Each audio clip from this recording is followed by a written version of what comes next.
Welcome to the Ascend Your Success podcast. Whether you're just starting out or are a veteran looking to grow your business, you're in the right place. Join us to learn how to achieve financial freedom while working and living life on your own terms. Hear valuable insights, strategies, and interviews with successful entrepreneurs. Get ready to achieve the success you've always dreamed of. Ready? Let's go. What's going on, guys? This is the Ascend Your Success podcast, and today we're going to be doing something a little different. We're going to start a mini series called the Fourth Soul series, and we'll talk about what Fourth Soul means here in just a minute. But we're going to be bringing in kingdom-minded people, kingdom-minded business people, and we're going to be talking about discipleship. We're going to be talking about foundations of the church, things like that. And we're going to co-host this with the guy who discipled me, Kitchens. Kenny, before we kind of get into everything, just introduce yourself, tell us a little bit about you and where you're at and where you come from and all that. Yeah. Where am I? What am I doing? Kind of like just a little short rundown of where I got discipled and stuff like that. Yeah. So grew up in a Christian home. I was a pastor. Give you the short version. I spent a lot of time just trying to live the Christian life, just because I was supposed to. Went through high school and college just checking boxes. There was one of my best friends, his name was Isaiah Craig, was trying to disciple me the whole time. And kind of hit rock bottom in college, just got to a point where like I was pursuing the world but pretending like I was following Jesus, and heard a sermon that was challenging me to be more, that was questioning whether I was what God had called me to be as a man, and realized I wasn't any of those things. And at the time, I lived in Atlanta and moved from Atlanta to Memphis. And from there, I just really started to pursue Jesus. I read through the whole Bible in a couple of months. Shortly after that, the guy who discipled me moved to Memphis and started really investing in me. Got involved with the Baptist Student Union at Northwest Mississippi Community College. Started getting involved in missions. And met my wife. She was on the leadership team at the college as well, and just started to really utilize my campus as a mission field. Started sharing the gospel on campus. Started learning what it looked like to make disciples myself, and moved overseas after college, my wife and I, and spent 2 years in Kenya. I continued to just grow a heart for the nations, knowing that God has a heart for the nations, and then moved back. I started teaching in public school, looking for ways to impact the campus. Utilized the Fellowship of Christian Athletes as an avenue to share the gospel and invest in my students, and then kind of got involved in a church plant and moved to Middle Tennessee and started to invest in FCA again. And long story short, yeah, that was the short version. Got involved in FCA on staff and started pursuing what it looked like to take the college students that I was investing in to the nations, and all along just trying to make disciples wherever I was at. And so for the role that I had with FCA, that looked like college campuses, but then it was like, who really wanted to take next steps? And as you see in Mark 4, Jesus gives a parable about what it looks like for a lot of the people that we invest in. You know, he talks about 4 different types of soils, and he said the first soil is hard like a path, and the seeds hit it, and they don't go anywhere because the birds come and take them away, so they don't receive anything.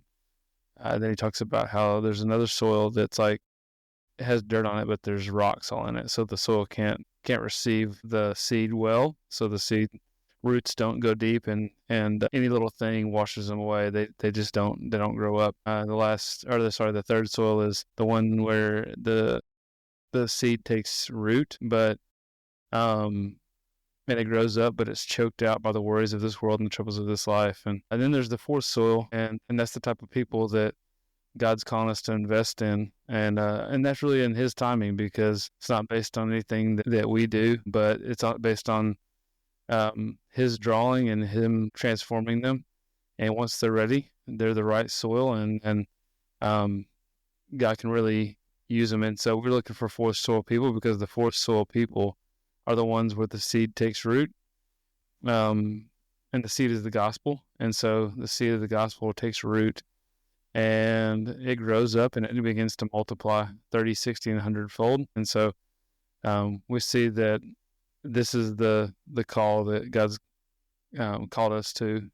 the same thing that he modeled with his life. He's asking us to do the same with the people that we're around. So that's just constantly what I'm looking for. Is fourth soil, and it takes a lot of sowing, and that means like sharing the truth, sharing the good news, investing in people, and pouring that out and seeing what sticks. Because it's like I said, it's not up to me; it's up to God, and so yeah, that's it.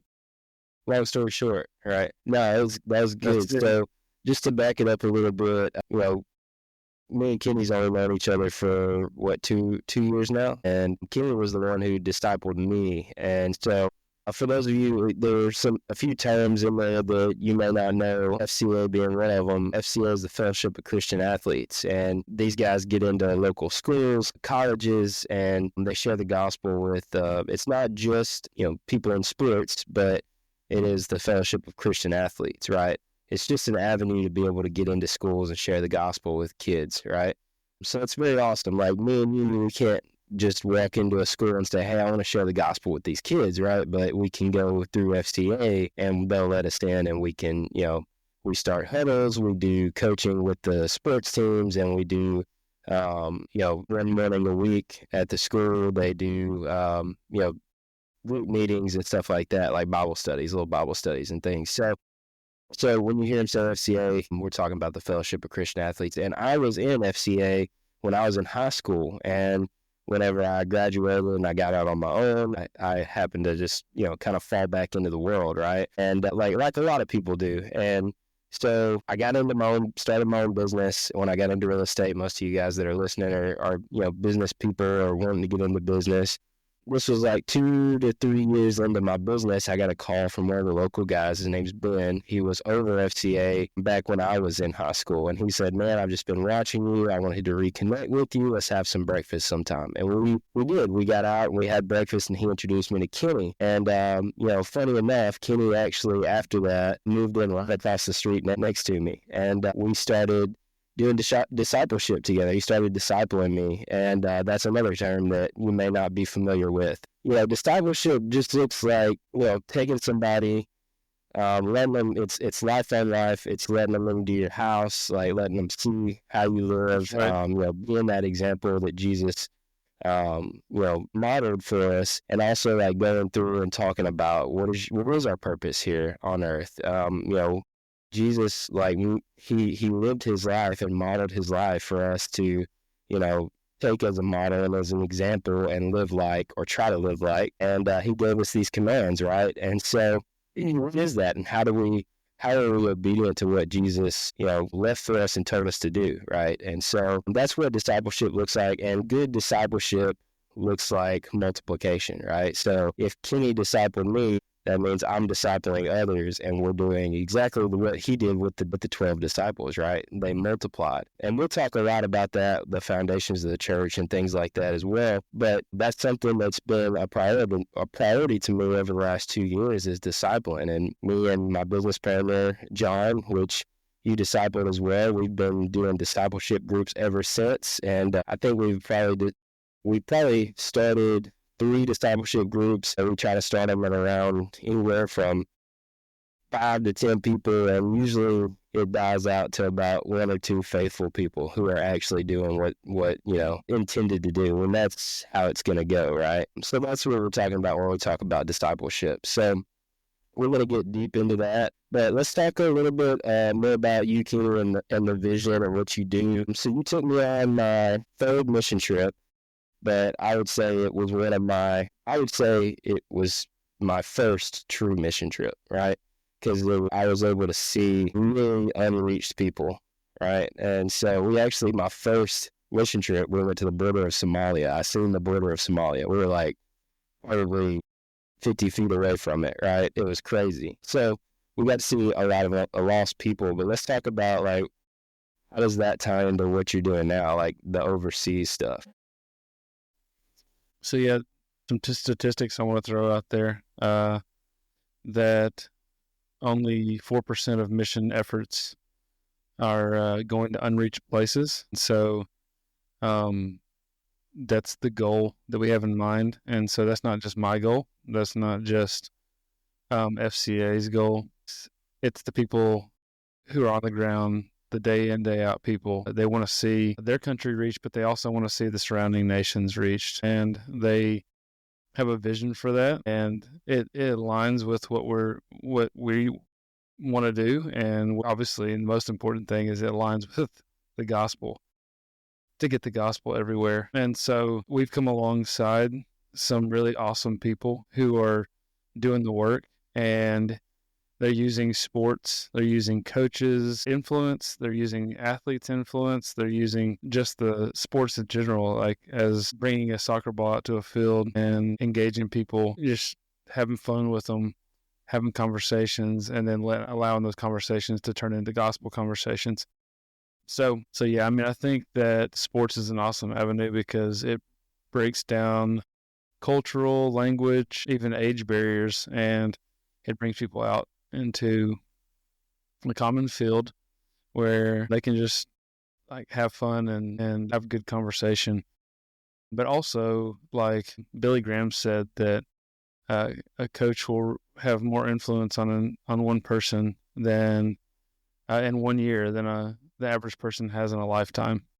So we know that if we can engage coaches, that we can invest in them, disciple them, teach them what it looks like to take next steps to follow Jesus. And then they can invest in others, that multiplication process, the 30, 60, and 100-fold, right? And I think that there's so much about what Jesus did as he made disciples that looks more like coaching than teaching. It's next steps. It's modeling. It's practice. It's like, hey, how are you progressing and becoming more like Christ, right? Romans 12:2. Don't conform any longer to the patterns of this world, but be transformed by the renewal of your mind. Well, how does that happen? It happens by loving Jesus, obeying his commands, and watching him transform you on a day-to-day basis. And so, like, I just think that there's a special place for coaches in the kingdom of God to be world changers. I think that they already know what it looks like to invest in someone and get them from point A to point B, right? That's what coaching is. Actually, the word coach comes from the word stagecoach, and the stagecoach was something that took a person of importance from point A to point B.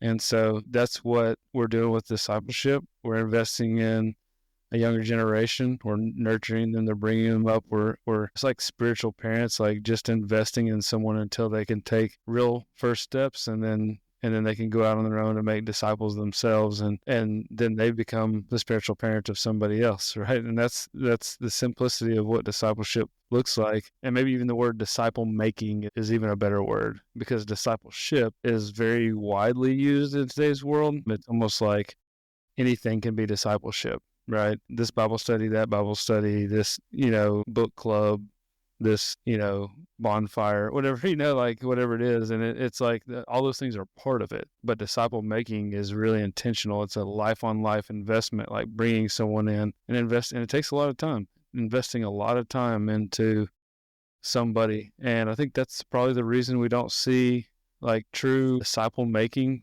take place, is because it looks a lot more like a real life investment than it does like once a week Bible study.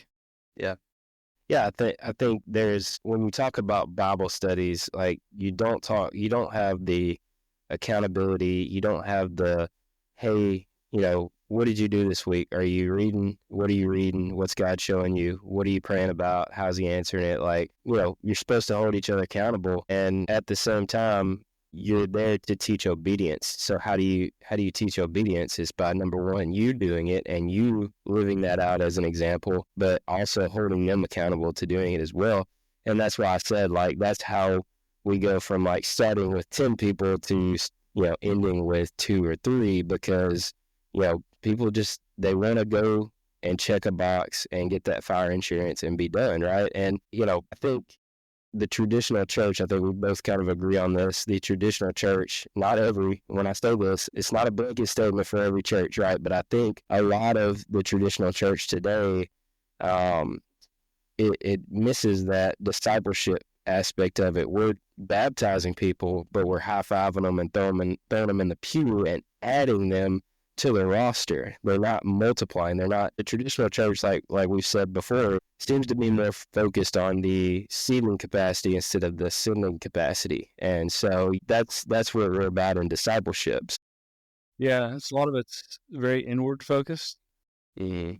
And I think that's the biggest thing that I'm trying to show people is that the church is not called to just constantly bring people in. It's called to send people out. And if we're going to do that, we have to know what's around us, where the gospel needs to go. And then I think that that's one of my main objectives and visions is to help mobilize people, lift their eyes beyond what they are involved in their local church, because there's all kinds of ministries. There's all kinds of ministries that are inward focused, but ultimately and I'd say that those are important as well. But when that's all there is, they're not focused on sending people out and investing into other places, then the church really looks very unhealthy. Mm. Because part of the ministry that is inward focused is to help people get to the point where they need to be to take the gospel out. And I think that is why our churches are so unhealthy, is because they have gotten they become like caged lions. I heard someone say that one time. It's like lions were meant for different things, right? They were not meant to be caged. They weren't meant to be in a zoo, right? That's not how they were designed. They are sometimes, but they're not fulfilling their purpose, right?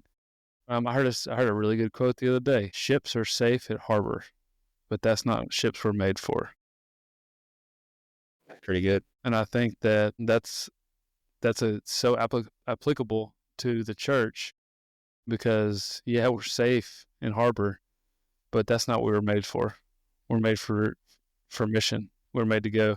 Ephesians 4 says that he gave prophets, apostles, evangelists, and teachers for the equipping of the saints for the works of ministry, so that they would be fully mature, right, and equipped, ready to serve. We gotta transform the way that we think and the way that we view church. It's got to be outward focused. It's got to be building up to send out. And I think that's why I love. That's why I love what I'm doing. It's just one of the avenues. There's plenty of great avenues for mission work, but it's a very good avenue. Really awesome partners, and the work that's being done is some of the most effective and Holy Spirit driven work that I've ever been a part of. And so, yeah. That's awesome, man. Well, here's what we're going to do. We're going to call this on this one. We're going to call this our intro to what we're going to do. Obviously, I think we've made our point clear what we want to talk about. And moving forward, I think next go around, we're going to talk about purpose. What is our purpose here on earth, and what does that look like? And, you hear a lot of times people are like, well, I don't know what God's will is for my life. Well, obviously means you're not reading the Bible, because it's in there, right? So we're not gonna tiptoe around a bunch of the stuff. Like me and Kenny are not the kind of guys that are gonna tiptoe, and some of the guys that we're gonna bring on are not either. So you may hear some stuff that may upset you, or you may hear some stuff that's like, oh man, I've never thought about that. But we're gonna do this. We're gonna drop one of these a month. We'll probably we may up that. We may even start our own separate podcast outside of the Ascend Your Success podcast. As of now, we're going to drop these every month. You can check it out on YouTube. You can check it out on iTunes, or anything that you can get podcasts on. You can get the Ascend Your Success podcast. But this is going to be a mini series called the Fourth Soul series, and we'll bring in some of the guys that discipled Kenny. We'll bring in some missionaries. We'll bring in people who are out there on the field making disciples and get their points of view. We will bring in some of our buddies from Africa. We may interview them and see how this has affected their life. Because like you said, you can go to a foreign country where you don't speak the same language. You don't, you're not the same color. You're not the same age. You're not, there's nothing in common that you have with these people. But if you take a ball to a field, it doesn't matter who you are. That field's people are going to come to that field and play ball, right? So we have that common thing. That's how we get the gospel to these hard to reach places. But we're going to talk about that, and we also want to talk about, discipleship and purpose and things like that. So if you like this, join in. You can holler at us. You can book a call with us on ascendyoursuccess.com. But if you want to hear more, just stay tuned because I think this is going to be a great series. Yeah, can I ask your listeners a question, or actually two questions for them to process before next time, since we're talking about purpose? Obviously, if you have, so number one question, if you have a creator, a designer, and he created you for a purpose, and you believe that the God of the Bible is the one that designed you and created you for that purpose, what does the Word of God, in a simple way, tell you your purpose is? All right, so that's number one. Number two, same designer, same creator. If he created the church for a purpose, we need to look at the purpose of the church. If the church was created for something, what is it? And what's keeping us from living out that design and purpose? So those are the two simple questions, because I really feel like that is one thing that God's sort of spoken to me, revealed to me, is like, hey, I'm your creator, I'm your designer. If you believe that, try to find out what I'm doing. Yeah, try to I understand the instruction manual. Try to understand. I gave you all the things you need. What it is that I've called you to, and just be true to that. And I think that once we do that, we really start to see God work in our lives. Yes, sir. Yes, sir. I love it. All right, guys. We'll tune in on the next one, and hit Kenny up. He's on Facebook. He's on. I think that's actually all he's on. You're not on TikTok or Instagram or anything like that, are you? He's just on Facebook. Check him out, Kennie Kitchens. He's a mutual friend of me, so if you can just go into mine and find him somehow, some way. So we'll get better on those outros with this. I'm used to my Ascend Your Success outro, so if you want to get into real estate, you can holler at me. But all right, man. Thank you so much, and you look forward to doing this with you. Yeah, man. Look forward to it.